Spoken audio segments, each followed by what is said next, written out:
සුබ දවසක්. ඔන්න ටැමිල් සර් YouTube channel එකකින් අද ඉඳලා පාලි භාෂාව ඉගෙන ගන්නත් පුළුවන්. අද පළවෙනි පාඩම පාලි අක්ෂර මාලාව හා ප්‍රභේද. මේ පාඩම උසස් පෙළ පාලි විෂයක් විදිහට හදාරන හැමෝටමත් විශ්වවිද්‍යාලවල පාලි විෂය ඉගෙන ගන්න හැමෝටමත් අමතරව දහම් පාසල් සිසුන් සහ ගුරුවරුන් ඒ වගේම පාලි භාෂාව ඉගෙන ගන්න ආධුනිකයන් සඳහාත් වැදගත් සරල පාඩමක්. ඒ හින්දා පාඩම ඉවර වෙනකම් බලන්න සම්පූර්ණයෙන් පාලි අක්ෂර මාලාව සහ එහි ප්‍රභේද සරලව අද මේ පාඩමේදී කියලා දෙනවා. මුලින් බලමු පාලි අක්ෂර මාලාවේ ප්‍රභේද හැඳින්වීම. අක්ෂර එනමින් හැඳින්වෙන්නේ අවසන් වීමක් හෝ ක්ෂය වීමක් නොවන බැවිනි. නක්කරන් තීති අක්කරා.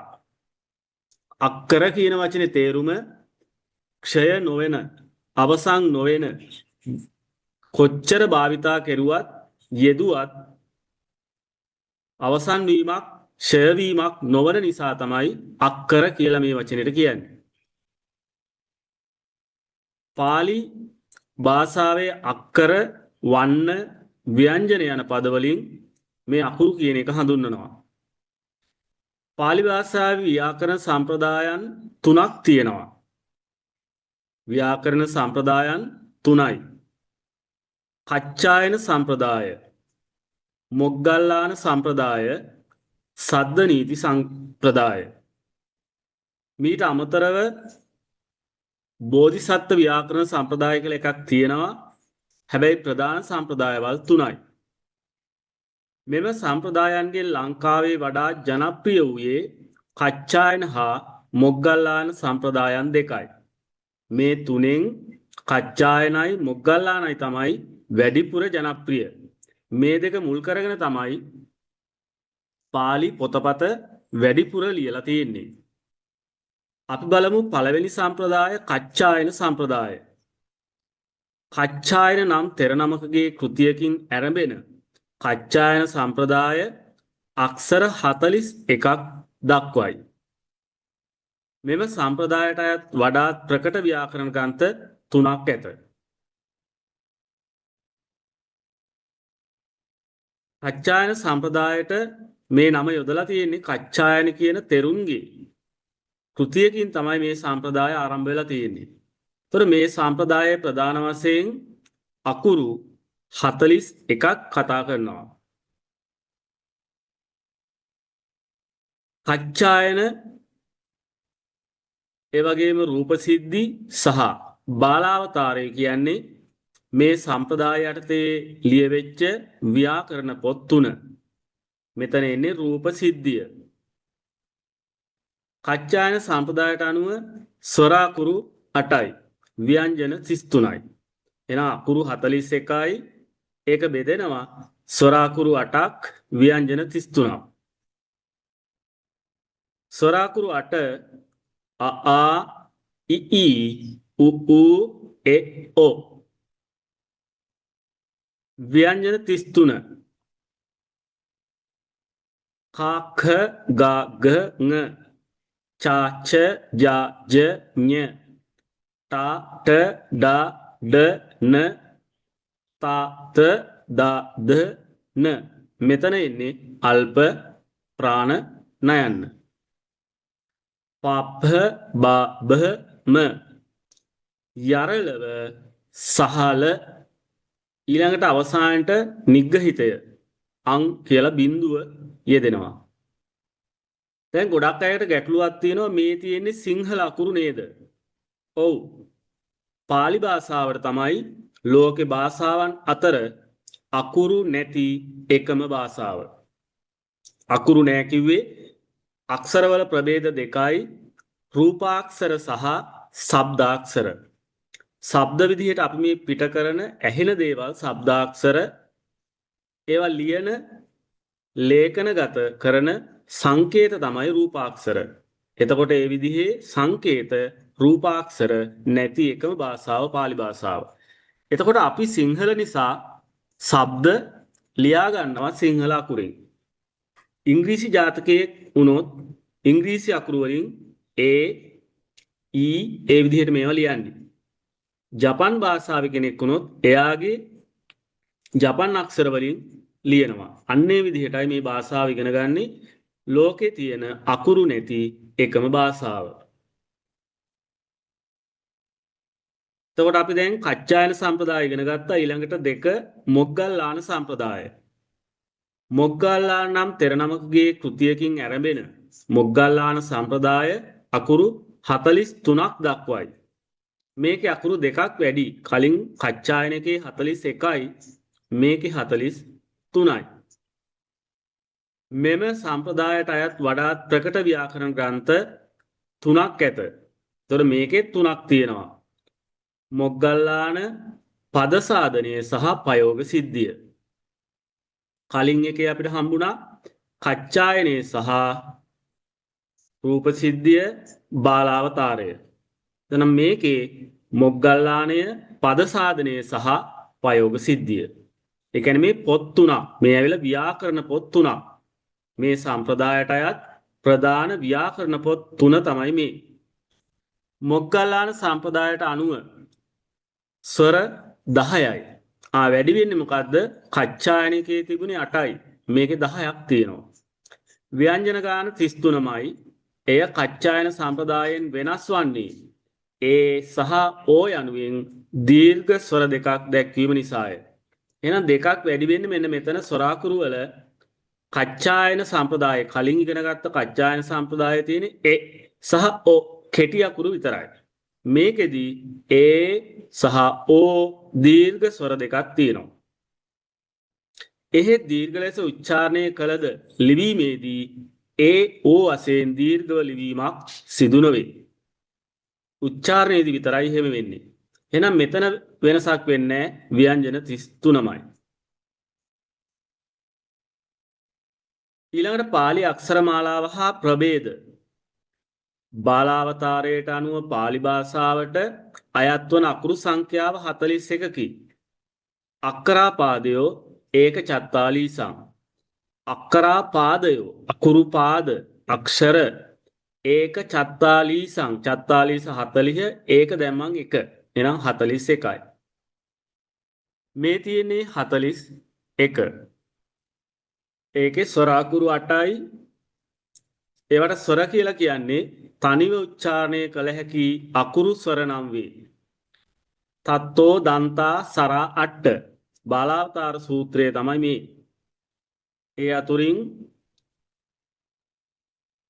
ඕ අන්ත කරලා තියෙන ඕ වලින් අවසන් වෙන අකුරු 8 ස්වර.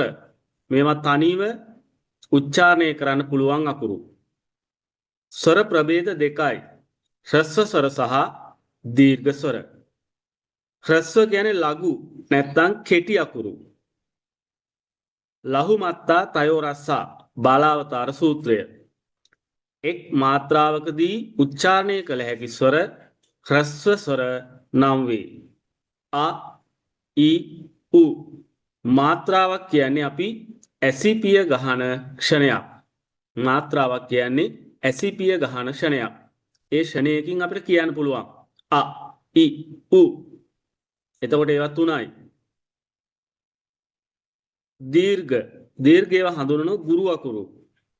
බාලාවතාර සූත්‍රය අඤ්ඤේ දීඝා අනිත් අකුරු දීර්ඝ. ඒවා 5යි. 8න් 3ක් කෙටි අකුරු 5ක් දීර්ඝ අකුරු. උච්චාරණය සඳහා එක් මාත්‍රාවකට වැඩි කාලයක් ගතවන ස්වර දීර්ඝ ස්වර නම් වේ. උච්චාරණයේදී මාත්‍රාවකට වඩා වැඩි කාලයක් ගත වෙන හින්දා ඒවා දීර්ඝ. ආ ඊ උ ඒ ඕ.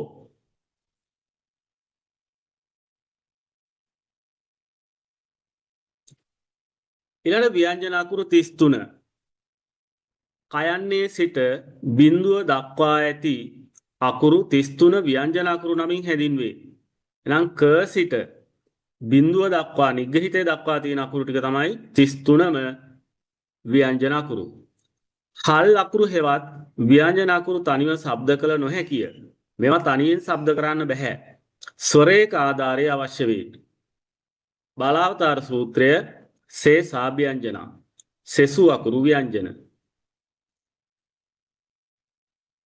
ව්‍යංජන ප්‍රභේද මේකෙත් තියෙනවා ගොඩාක් ප්‍රභේද මොනවද වර්ගාක්ෂර ඒවට කියනවා ස්පර්ශාක්ෂර කියලා අගෝසාක්ෂර ගෝසාක්ෂර අල්ප ප්‍රාණාක්ෂර මහා ප්‍රාණාක්ෂර වර්ග මූලාක්ෂර වර්ගාන්තාක්ෂර අවර්ගාක්ෂර අන්තෂ්ඨාක්ෂර ඌස්මාක්ෂර නිග්ගහිතය මේ ව්‍යංජනවල ප්‍රභේද අපි ඊට පස්සේ ඒකෙත් එකින් එක කතා කරමු වර්ගාක්ෂර ඒවට කියනවා ස්පර්ශාක්ෂර කියලා ව්‍යංජන අක්ෂර අතර කයන්නේ සිට මයන්න දක්වා ඇති අකුරු 25 වර්ගාක්ෂර නමින් හැඳින්වේ එක් වර්ගයට අකුරු 5 බැගින් අයත් වේ එබඳු වර්ග 5යි එම වර්ග එකී වර්ගයේ පළමු අකුරෙන් හැඳින්වේ වග්ගා පංචසෝ මන්තා බලාවතාර සූත්‍රය. එතකොට මේ එක වර්ගයකට අකුරු 5යි. 5 ගානේ 5 වරක් 5 25යි. මේ වර්ගයක් හඳුන්වනවා මුල් අකුරට අනුව. ක ඛ ග ග ං ක වර්ගය. ච ඡ ජ ජ ඤ ච වර්ගය. ට ඨ ඩ ඩ න ට වර්ගය. ත ත ද ද න ත වර්ගය. ප ෆ බ බ ම ප වර්ගය. ඊළඟ අගෝසා අක්ෂර තියෙනවා 11. වග්ගාණං පඨම ဒ ුතියා සෝචාගෝසා වර්ගාක්ෂර අපි ඉගෙන ගත්තා ඒකේ පළවෙනි සහ දෙවෙනි අකුරුයි. ඊට පස්සේ ස අකුරයි. මෙතන සෝචා කියන්නේ ස අකුරයි. ඒවට කියනවා අපි මොනවද? අගෝස. එතකොට වර්ගවල මෙන්න මේ කොටස වර්ගාක්ෂරවල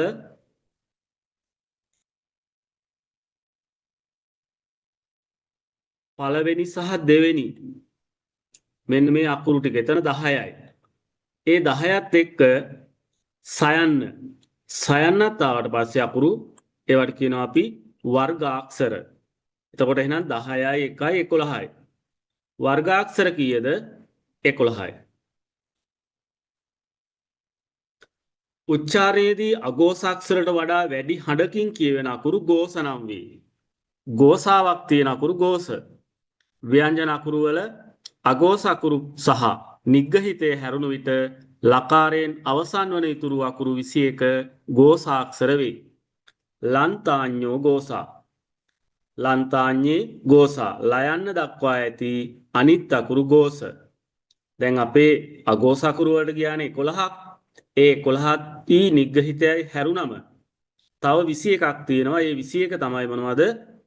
ගෝසාක්ෂර. මෙන්න මේ අකුරු ටික තමයි ගෝසාක්ෂර. අල්ප ප්‍රාණාක්ෂර. අල්ප ප්‍රාණ අඩු උත්සාහයකින් උච්චාරණය කළ හැකි අකුරු අල්ප ප්‍රාණ නම් වේ. පොඩි ප්‍රාණයකින් වැඩි මහන්සියකින් තොරව කියවන්න පුළුවන් අකුරු තමයි අල්ප ප්‍රාණ. ඒවා සිතිලාක්ෂර කියලත් හඳුන්වනවා. ඒවා 10යි. වර්ගයන්ගේ පළවෙනි හා තෙවන අකුරු මේට අයත් වේ. වර්ගයන්ගේ පළවෙනි සහ තෙවෙනි. එහෙනම් මෙන්න මේ පළවෙනි අකුරු පේලිය සහ මෙන්න මේ තුන්වෙනි අකුරු පේලිය තමයි අල්ප ප්‍රාණාක්ෂර. එහෙනම් මෙතෙන්දිම අනිත් එකත් ඉගෙන ගන්න පුළුවන්. වර්ගයන්ගේ දෙවෙනි සහ දෙවෙනි අකුරු ටික සහ මෙන්න මේ දෙවෙනි අකුරු ටික සහ හතරවෙනි අකුරු දෙවෙනි සහ හතරවෙනි අකුරු ටික තමයි මහා ප්‍රාණාක්ෂර කියලා කියන්නේ. මහා ප්‍රාණයක් වැඩි උත්සාහයකින් උච්චාරණය කළ හැකි අකුරු මහා ප්‍රාණාක්ෂර නම් වේ. ඒවට කියනවා දනිතාක්ෂර කියලා. අල්ප ප්‍රාණාක්ෂර වලට කියනවා සිතිල. මහා ප්‍රාණාක්ෂර වලට කියන නම තමයි දනිතාක්ෂර. ඒවා 10යි. මේවත් 10යි මේවත් 10යි. වර්ග මූලාක්ෂර ක ච ට තප මෙන්න මෙතන මේ වර්ගයන්ගේ මුල තියෙන අකුරු වර්ගයන්ගේ මුල තියෙන අකුරු අපි හඳුන්වනවා වර්ග මූලාක්ෂර කියන්නේ වර්ගයන්ගේ මුල තියෙන අකුරු හරි ලේසි මේ ඊට පස්සේ මෙන්න මේ අවසානයේ තියෙන අකුරු ටික අපි හඳුන්වනවා වර්ගාන්තාක්ෂර වර්ගයන්ගේ අන්තයේ තියෙන අකුරු කෙලවර තියෙන අකුරු වර්ගාන්තාක්ෂර එන වර්ග මූලාක්ෂර ක ච ට ත ප වර්ගාන්තාක්ෂර ං ඤ න න ම ඒ විදිහට පාඩම් කරගන්න හරි ලේසි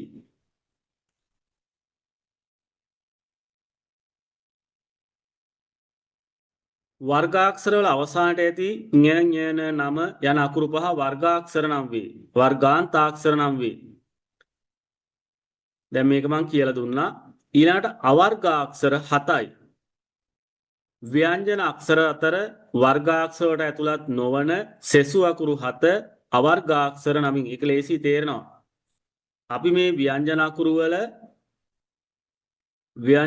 වල වර්ගාක්ෂර කියලා ගත්තානේ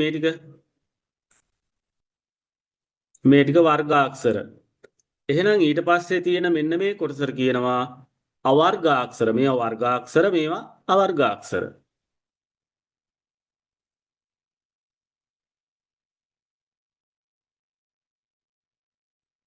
අන්තස්ථාක්ෂර ඊළඟට කියනවා යා ර ල ව යන අකුරු 4 ස්වර ස්වභාවයත් ව්‍යංජන ස්වභාවයත් අතර පවතින බැවින් ඒවා අන්ත්‍යස්ථාක්ෂර ස්වර ව්‍යංජන අතර තියෙන අකුරු ඒ නිසා මේ යරලව කියන්නේ අන්ත්‍යස්ත ඒවට කියනවා ඊසත් පුෂ්ඨාක්ෂර ද්විආක්ෂර නැත්නම් ස්වරූප දෙකම අතර තියෙන කියන තේරුමින් මේ හතරක් තියෙනවා යරලව හඳුන්වනවා අන්තස්ථාක්ෂර ඊළඟ උස්මාක්ෂර ශබ්ද කරන විට උණුසුම් වායුව මුවින් පිටවන බැවින් ස හ යන අකුරු දෙක උස්මාක්ෂර නම් වේ උස්මන් අකුරු දෙකයි සයන්න සහ හයන්න තව මෙතන විශේෂ එකක් මතක තියාගන්න මෙතන ටියුට් එකේ නැති එකක් මෙන්න මේ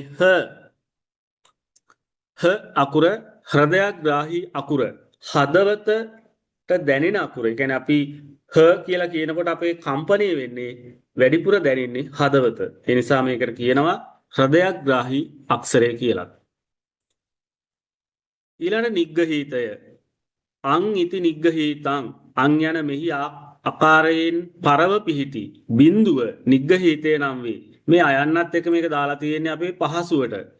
අයන්න අයින් කරපු මෙන්න මේ සංකේතය බිඳුව තමයි නිග්ගහීතය කියන්නේ.